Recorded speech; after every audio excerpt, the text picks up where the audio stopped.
छत्तीसगढ़ में हजारों बच्चे हैं जो हर साल राइट टू एजुकेशन के तहत एडमिशन लेते हैं, फ्री में प्राइवेट स्कूलों में पढ़ाई करते हैं और उनकी शिक्षा का भार सरकार उठाती है।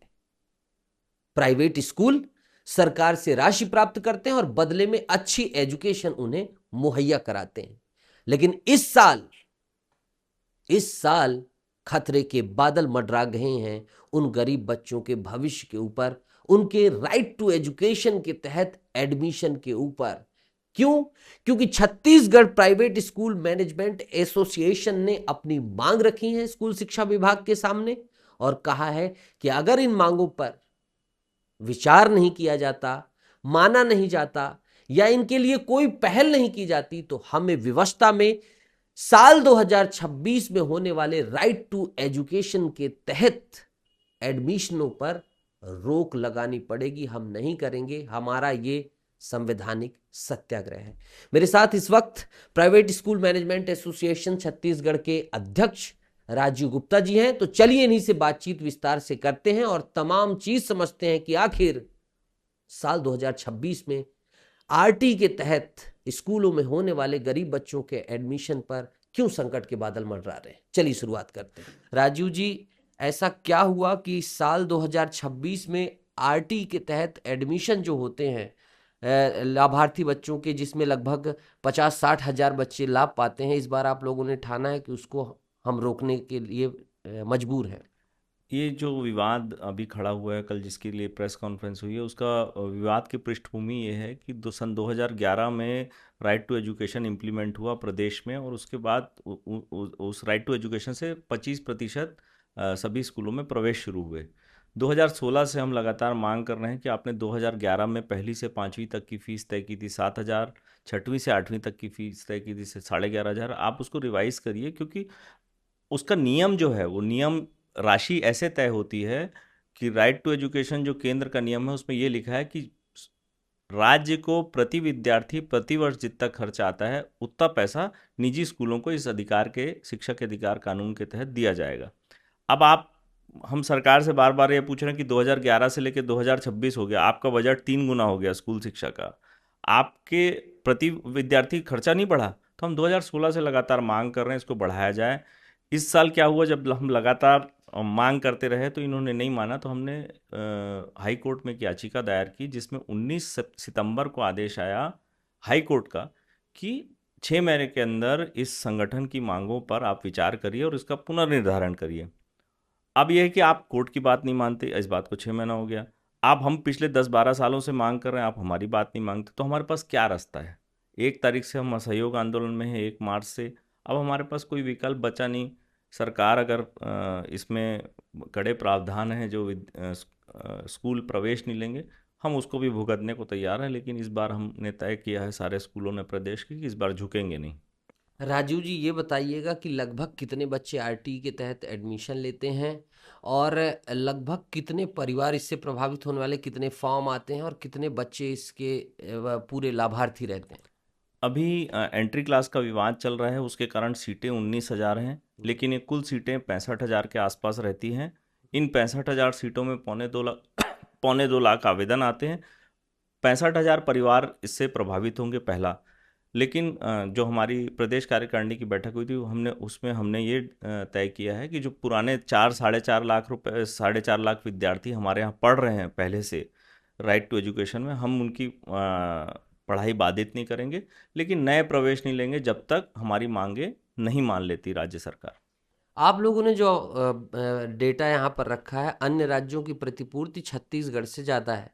असम का आपने रखा, गुजरात का, हिमाचल का। ये प्रतिपूर्ति किस क्लास की है और कैसा है और कितना अंतर रिफ्लेक्शन है छत्तीसगढ़ और उन राज्यों में, कितना अंतर है? देखिए, कम से कम छत्तीसगढ़ स्कूल शिक्षा विभाग को ये करना चाहिए कि हर 3 साल में उसको रिव्यू करे। इनके हाथ में है, जैसे 2011 में इन्होंने निकाला कि हमारे यहाँ प्रति विद्यार्थी खर्च क्या आता है, वो तो इनके हाथ में है। ये उसमें बढ़ने को भी तैयार नहीं है। क्या होगा कि, और 2-3 बातें इसमें महत्वपूर्ण है जो ये बताती है कि स्कूल शिक्षा विभाग संवेदनहीन है। पहला कि आपने 2011 से अभी तक नहीं बढ़ाया, पहला। दूसरा, इस राशि का 60% राशि केंद्र देता है, वो तो राज्य सरकार पे उतना आर्थिक बोझ आएगा भी नहीं, वो अभी आप लिख के देने को तैयार नहीं है। जैसे जो बाकी राज्य हैं जैसे असम है, ये पहली से 16,300 पहली से लेके 5वीं तक की राशि है। चंडीगढ़ में 28,000 है, गुजरात में और यहाँ 13,000। क्या है पहली से 5वीं तक की? पहली से 5वीं की 7,000 है। 7,000 14 साल से है। बात 7,000 की नहीं, 7,000 14 साल से। आप एक बात बताइए कि क्या 14 साल से इनका प्रति विद्यार्थी खर्च बढ़ा नहीं है? दूसरा, इसमें जो राज्य देखिए संवेदनशील हैं, जो चाहते हैं कि उनके यहाँ के विद्यार्थी पढ़ें, वो हर साल रिव्यू करते हैं। एक दो राज्य तो ऐसे हैं जो मिड डे मील भी निजी स्कूलों में दे रहे हैं। निजी स्कूलों में सरकारी स्कूलों टाइप मिड डे मील मिल रहा है विद्यार्थियों को, इसलिए कि वो चाहते हैं कि वहाँ विद्यार्थी पढ़ें।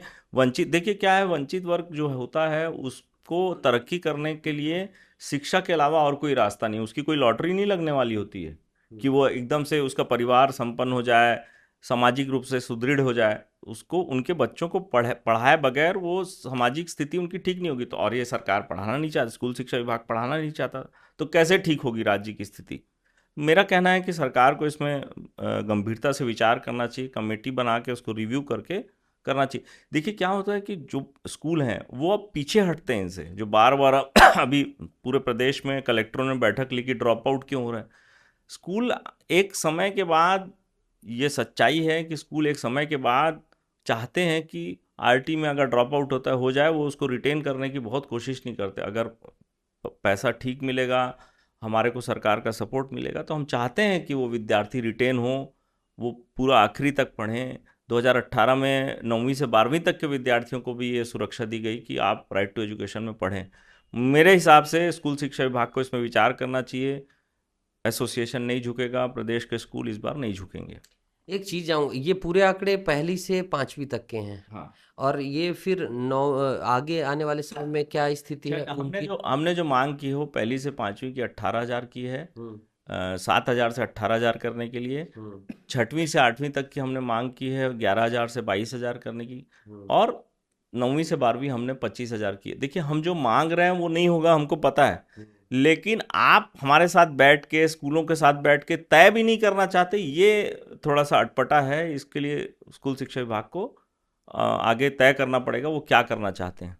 ये कैसी मांग है? आप पहले से मान रहे हैं कि मांग पूरी नहीं होने वाली, लेकिन बातचीत हो, मतलब क्या रास्ता देखिए तलाश रहे हैं? देखिए क्या है, बात तो पूरी इनको करनी पड़ेगी पहला।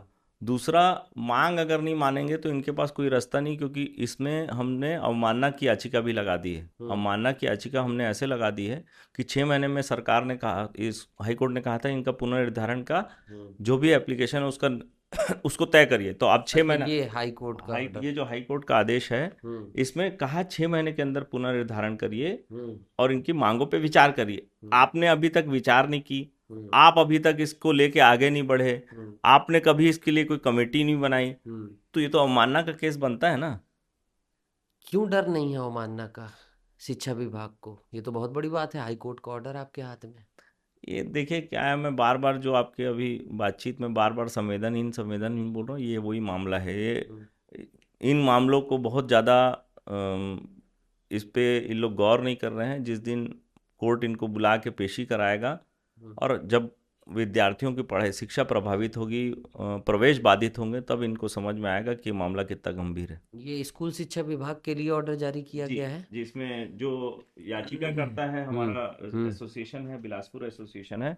दूसरा, इसमें जो पिटिशनर पहला है secretary department of school education, दूसरा डायरेक्टर। इसमें जो अवमानना याचिका दायर हो रही है वो नाम से होगी। जो भी स्कूल शिक्षा के सचिव होंगे उनको नाम से बुलाया जाएगा, पद से नहीं होता, ये नाम से होता है। तो जो माननीय सचिव महोदय है वो नाम से अवमानना याचिका दायर होगी, उनको कोर्ट बुलाया जाएगा। ठीक है, ये बोल दें कोर्ट में कि हम नहीं बढ़ाएंगे, एक बोल के तो देखें, उसके बाद के भी रास्ते हमारे पास हैं। हम दोनों तरीके से जा रहे हैं, लीगल भी और असहयोग आंदोलन के थ्रू भी। राजू जी, एक चीज और समझना चाहूंगा। इस जाहिर सी बात है, कई बार ये सवाल उठते हैं कि प्राइवेट स्कूलों की फीस इतनी ज़्यादा है, इतनी ज़्यादा है, तमाम चीज़ें हैं। यहाँ पर जब हम देख रहे हैं तो आप लोगों के तर्क हैं कि हम लोग जो है लॉस में हैं इतने सालों से। तो इस तर्क को कैसे देखते हैं, ये जो फीस बढ़ाने का? और अगर आप ये लॉस का दावा कर रहे हैं तो लगभग कितना आप लोगों को नुकसान इसके तहत आप लोग अनुमानित कर रहे हैं? देखिए इसमें बात लाभ हानि की नहीं है, बात न्याय की है। हम्म। आप अपने कर्मचारियों की, अपनी हम्म। सांसद, विधायक, नेता, मंत्री लोग अपनी मानदेय हर साल बढ़ा रहे हैं, हम्म। हर साल सुविधाएं जोड़ रहे हैं। इसमें मुझे मीडिया से पूछा गया था हम्म। कि सरकार आर्थिक दिक्कत में है। हम्म। सरकार के लोग बोलते हैं, सरकार से जुड़े लोग बोलते हैं कि पैसे की दिक्कत है। हम्म। मैंने कहा, मेरा जवाब उसमें ये था कि हम लोग प्रदेश के सारे स्कूल, हमारा संगठन 1 घंटे में मीटिंग करके इस आंदोलन को वापस ले लेगा। हम्म। शर्त यह है कि चीफ सेक्रेटरी को खड़े होकर बोलना पड़ेगा कि हमारे को आर्थिक दिक्कत है, हम आपके पैसे नहीं बढ़ा पाएंगे, लेकिन हम्म। सरकार से जुड़े जितने कर्मचारी हैं उनकी भी 2 साल तनख्वाह नहीं बढ़ाए। हम तो 14 साल से इंतजार कर रहे हैं। हम्म। आप 2 साल सरकारी कर्मचारियों की तनख्वाह मत बढ़ाइए, हम तैयार हैं, हम आंदोलन वापस ले लेंगे। और जब हम राइट टू एजुकेशन एक्ट 2010 देखते हैं, उसमें 12(1)(a) और 12(1)(a) के तहत शक्तियां प्राप्त हैं शिक्षा विभाग को, और संभवतः 31 या 32 के तहत पालकों को जो एडमिशन लेना चाहते हैं। यानी कि दो ऐसे प्रावधान हैं जो आपको कटघरे में खड़ा करेंगे, या उन शक्तियों का अगर रास्ता नहीं निकला तो प्रयोग होगा। तो ऐसी स्थिति आप लोगों को नहीं लगता कि कहीं ना कहीं आप लोगों को मशक्कत या अड़चन में डाल देगी? आएगी। देखिए क्या है, कानूनी रूप से हम प्रवेश को बाधित नहीं कर सकते, कानून ये बोलता है। हम्म। लेकिन कानून ये भी बोलता है कि आपके साथ अगर न्याय नहीं है तो आप दूसरे रास्ते अपना सकते हैं, जैसे हम असहयोग आंदोलन कर रहे हैं, जैसे हम कोर्ट जा रहे हैं। बात बिल्कुल आपकी सही है। हम लोग इस तैयारी से हैं कि मान लीजिए इसमें बहुत हद से क्या होगा कि हमारी मान्यताएं रद्द कर देंगी, कर सकता है स्कूल शिक्षा विभाग। तो हम सारे स्कूल तैयार हैं। हम अपने ताले की चाबियां, अगर मान्यता रद्द करेंगे तो हम अपने ताले की चाबियां जिला कलेक्टर को, जिसको बोलेंगे उसके पास छोड़ के आ जाएंगे, डीओ को बोलेंगे उसके पास छोड़। लेकिन इस तैयारी से हैं कि इस बार हम झुकेंगे नहीं, भले कुछ हो जाए। एक चीज़ और इसमें जो एक तर्क निकल कर आता है कि जब प्राइवेटाइजेशन की बात आती है तो इसके फायदे हमेशा गिनाए जाते हैं, इसे ग्लोरीफाई किया जाता है। लेकिन आज जो ऐसी स्थिति बनी है, इससे ये एक संदेश नहीं जाएगा कि आज बताइए प्राइवेट के पास इतनी ताकत आई, इतना सारी चीज़ें आई, तो आज प्राइवेट ने जो है आंदोलन खड़ा कर दिया। आंदोलन खड़ा कर दिया, इकट्ठे हो गए, और जो प्राइवेट से फायदा होना चाहिए था वो फायदा ना होकर एक गतिरोध बन रहा है। या जो प्राइवेटाइजेशन का फायदा था, मैं बेसिकली ये कहना चाह रहा हूँ, वो ये नहीं दिख रहा कि ऐसा अगर हर सेक्टर में होने लगा स्कूल ने कि हम एडमिशन नहीं लेंगे, अगर भविष्य में ऐसी स्थिति बनी तो ये तो कहीं ना कहीं ऐसा हो जाएगा कि शासन के हाथ से शक्तियों का क्षय हो रहा है। देखिए, हम सबसे पहले, आपका बिल्कुल सवाल एकदम जायज़ है। हम्म। हम तो इस बात को मानने वाले लोग हैं कि शिक्षा एकदम फ्री होनी चाहिए, चाहे हम्म। वो स्कूली शिक्षा हो, चाहे उच्च शिक्षा हो। ये सरकार की नाकामी है कि सारे सेक्टर, चाहे वो हेल्थ हो, चाहे उसकी शिक्षा हो, स्कूली शिक्षा हो, उच्च शिक्षा हो, धीरे धीरे वो प्राइवेटाइज हो रही है। ये बात एकदम सही है। लेकिन आप देखिए क्या है, कोई अभी पुराने उदाहरण, बहुत पुराने नहीं हैं, आप हायर एजुकेशन में जाइए, सब लोग सरकारी कॉलेज में पढ़ना चाहते हैं, लेकिन सरकारी कॉलेज नहीं होंगे तो कहाँ पढ़ेंगे।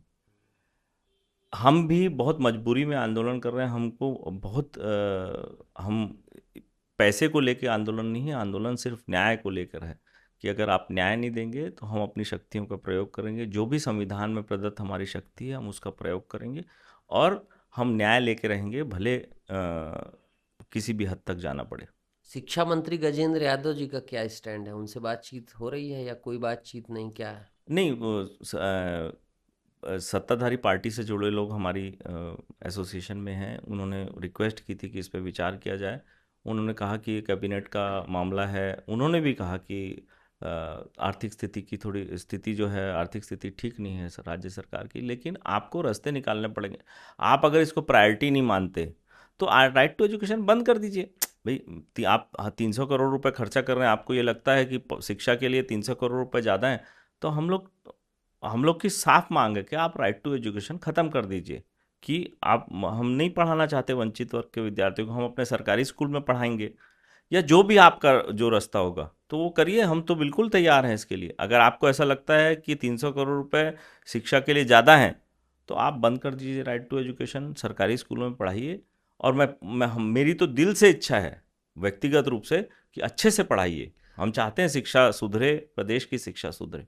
क्या गतिरोध का अधिकारियों का समन्वय कैसे, जैसे आपने बड़े बड़े अधिकारियों के जो है नोटिस तामील कराया है उनको तमाम चीज़ें, अधिकारियों का समन्वय कैसा है शिक्षा विभाग के, उनका क्या रुख रहता है जब आप मांगे लेकर जाते मेरी मेरी ज़्यादा जो हमारी जो संगठन की ज़्यादा मुलाकात डायरेक्टर महोदय से होती है। हैं? सचिव महोदय उतने उपलब्ध नहीं हैं, लेकिन डायरेक्टर महोदय इस मामले में मुझे कहा कि उन्होंने कि ये तुम्हारी मांग जायज़ है, लेकिन ये मेरे बस की बात नहीं है।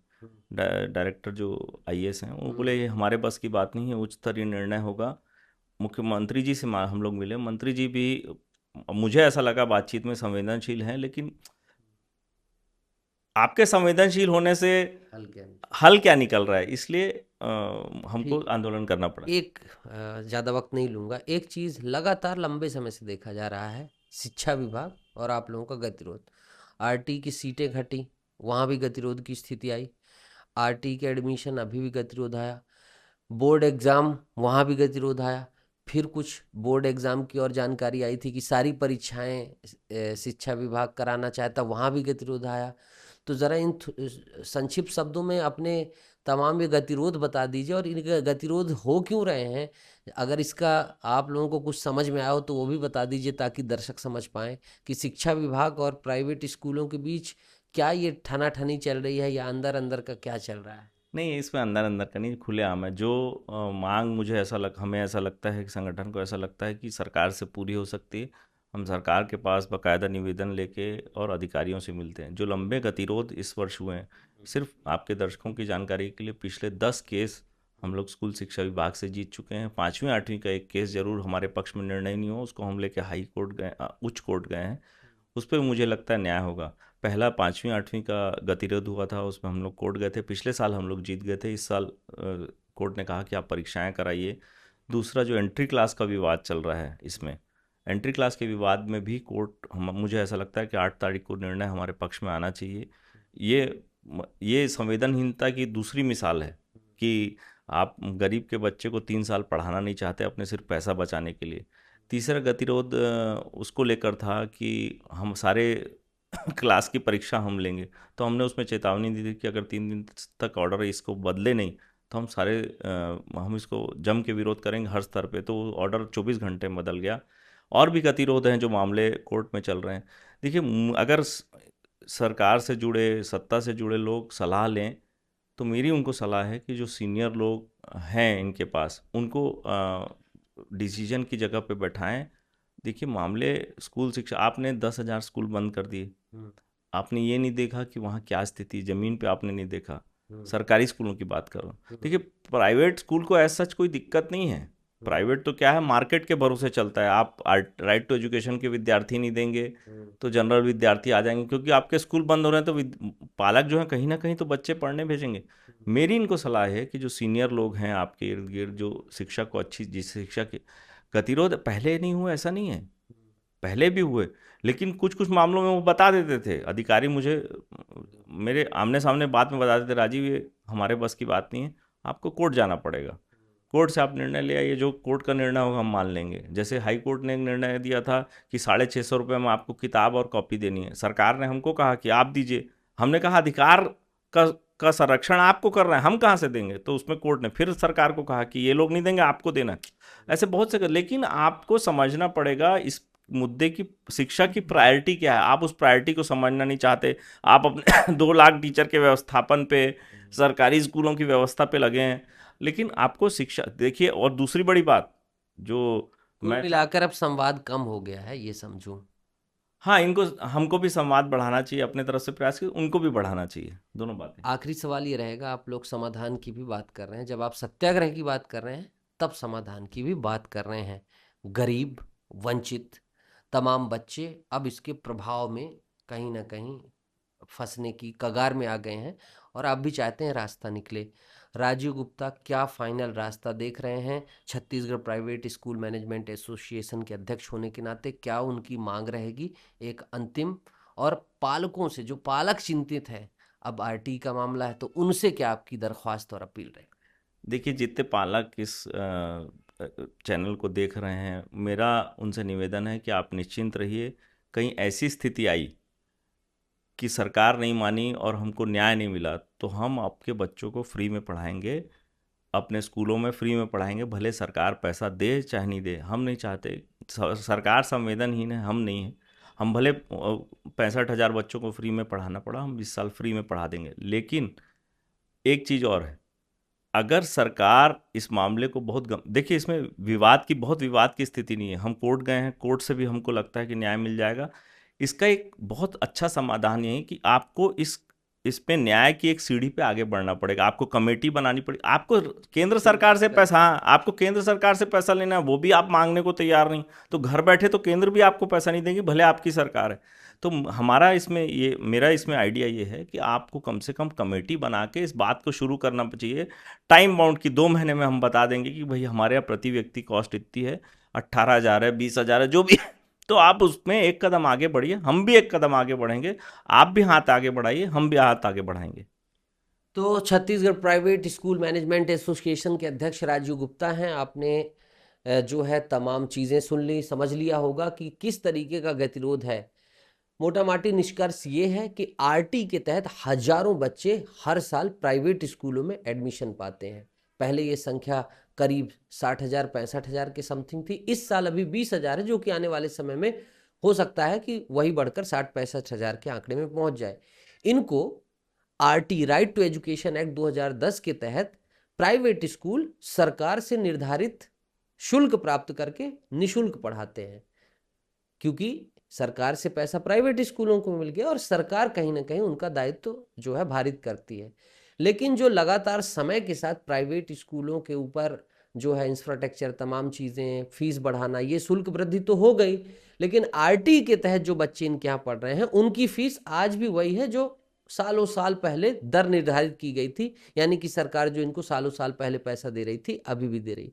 इनका कहना है कि उस राशि को बढ़ाया जाए या उसे बढ़ाने के लिए पहल की जाए, और अगर ये नहीं किया गया तो हम लोग अपने मांग को संवैधानिक दायरे में सत्याग्रह इसे कहते हुए, अपने विधिक जो है शक्तियों का प्रयोग करते हुए हम एक आंदोलन की तरह, एक सांकेतिक तौर पर हम एडमिशन नहीं लेंगे जब तक कि इसमें या तो फीस बढ़ाने की कोई प्रयास नहीं किया जाता या बढ़ाया नहीं जाता। अब देखने वाली बात होगी कि आगे शिक्षा विभाग, छत्तीसगढ़ शिक्षा विभाग इसमें क्या स्टैंड लेता है। लेकिन इनकी तरफ से पालकों को भी पूरी तरीके से आश्वस्त किया गया है कि आपको, आपके बच्चों को घबराने की जरूरत नहीं है। अगर ये गतिरोध बना रहता है तो फिर हम बाद में कोई ना कोई रास्ता निकालते हैं।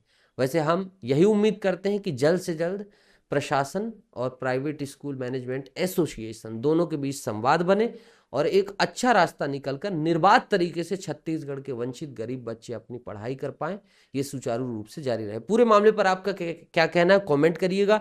इस वीडियो को ज़्यादा से ज़्यादा शेयर करिएगा। फॉलो सब्सक्राइब करना मत भूलिएगा। जय जोहार, जय छत्तीसगढ़, नमस्कार।